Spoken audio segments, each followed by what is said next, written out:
Ngibingelele kuwe mlaleli, ngiyathemba ukuthi-ke uyaphila-ke. Mina-ke nje ngizocela kuwe-ke la ukuthi-ke mawukuthi-ke usamusha-ke kulona-ke ikhasi-ke leli-ke noma-ke kuwukuthi-ke uyaqala-ke ungena kulona-ke leli khasi-ke leli-ke wenze nje okulungile-ke laphana-ke ungixhase-ke ungaphumi walicindezelanga-ke ibhathini usubscribe nje kubiza imali kumahhala nje ukhiphe nesenti-ke elimnyama-ke leli kuzokwazi phela ukuthi-ke uqhubeke uthole nezinye-ke iy'ndaba-ke zintsha-ke ey'shisa phansi lokho ngilethela zona-ke ngikufakela zona-ke kulona-ke ikhasi-ke leli-ke ukuze ngingakuphuthi-ke lezo ndaba ongawenza njengamanje ukuthi-ke ungabe ucindezela-ke lelo bhathini subscribe njengamanje.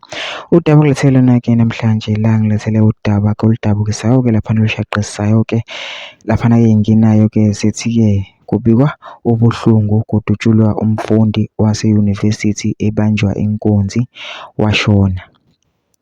Namuhla kwenzeke into ebuhlungu kudutshulwa umfundi waseyunivesithi yase-Cape Town ebanjwa inkunzi ebuya esikoleni washona.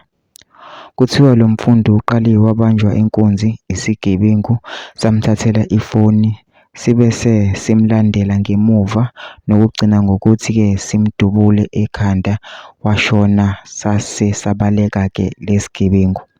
Lesi sigameko senzeke eCape Town.